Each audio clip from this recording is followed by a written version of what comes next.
Hi, everybody, and happy Monday. This is Lisa with Luscious Living, with Luscious Living with Lisa, Holistic Health and Wellness Coaching. It's Monday, which for a lot of people means it's the beginning of a new week, so let's make it a great one. What I want to talk to you about today is overcoming obstacles to exercise. So most of us know that being physically active is an important part of staying and getting healthy. If you ask anyone, like, is it important to your health to be physically active? Most people are going to say yes. But the fact of the matter is that only about 10% of adults in the United States actually engage in physical activity on a regular basis. And we all have a lot of reasons for why we might not get as much exercise as we would like to. A lot of times we attribute it to our own laziness, like, I'm just too lazy to go do it, or whatever the case may be. But when I actually talk to people about the things that get in their way of exercising regularly, what I find is that a lot of people are like legitimately overscheduled. In our society today, we're always going and doing and taking the kids to that and doing this and this obligation and that obligation and all the different things that we do in our everyday lives. And the question is, can you keep living that way if that's you? What price are you paying if you do? Are you taking care of yourself? Are you happy? Do you feel good?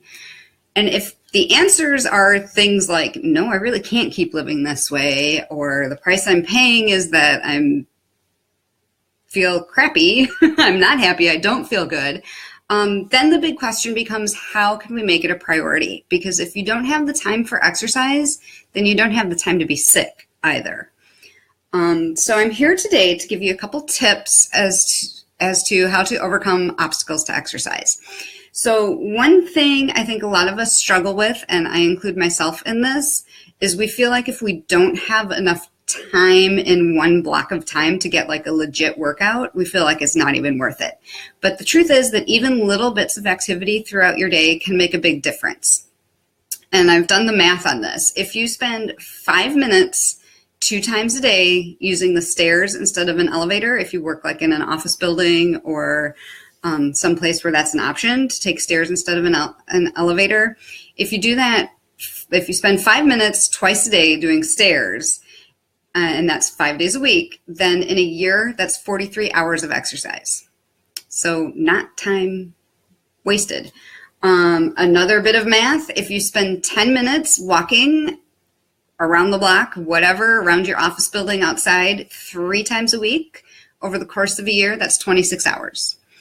If you spend 15 minutes dancing around in your living room or in your kitchen or with your kids or whatever the case may be, just 1 time a week, that's 13 hours in a year.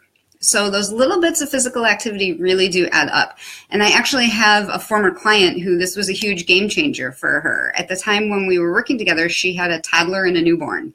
So any of you parents out there know how crazy that time of life is. And she was really, really, really struggling with like, well, I don't have enough time to do a whole workout, so what's the point kind of thing. And what we found as she was able to grasp this theory of working in little bits of activity throughout her day, it really made a big difference for her, and she saw some changes in how she felt. So that is something to keep in mind. The other important thing with exercise is it does not have to be a chore. So 5 tips to keep it fun. First thing is find something that you love. I am not a runner. If I tried to say my exercise is going to be that I'm going to go running every day, I would hate it. So don't pick something that you don't enjoy doing. Find something that you love so that it doesn't feel like a chore and so that you enjoy doing it. Tip number 2 is keep it diverse. Try new things. If you are tired of kickboxing, try yoga. Try pole fitness, try salsa dancing, try something new, try running if you've never tried it before. Try something new and keep variety in what you're doing to keep yourself more interested. Tip number 3 is make the mind-body connection. If you're having trouble focusing on what you're doing, don't think too much about it. Listen to an audiobook or listen to music while you work out. It'll help keep you motivated and moving. 4 is kind of a frivolous sounding one, but it really does work. Invest in some comfy workout wear, things that you feel good wearing. You want to obviously pick breathable fabrics and things that you can move in, but also things like, don't just pick out your ugliest old t-shirt and your shorts that are falling apart. Wear things that make you feel good when you're exercising, and it'll help you feel motivated to keep going. And the last tip, number 5, is to enlist a friend or family member or hire a trainer. Consistency is a big obstacle for a lot of people. We work out for a little while and then something happens and we don't anymore. We don't tend to keep our appointments with ourselves as readily as we keep our appointments with other people.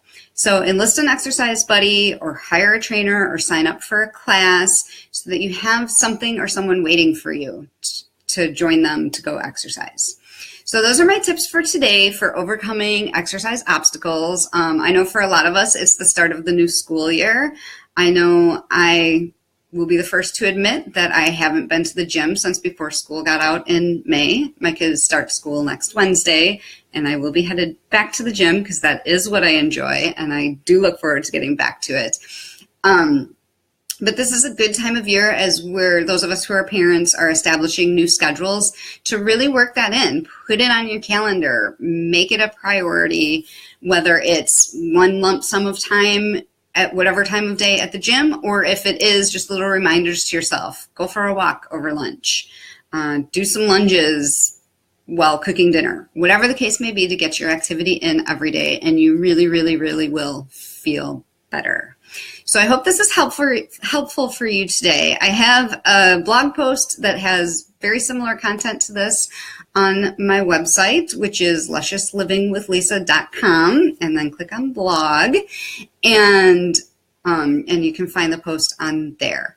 If you are not on my list for my newsletter, please feel free to PM me or drop your email address in the comments, and I will sign you up for that. Also, I would love for you to like, comment, and share this post. Those of you who know me know that I'm working on getting my visibility up. I want people to know what I do because I can't help people if they don't know what I do. So I would appreciate your comments, feedback, and sharing. Thank you so much and have a great day. I'll see you next week.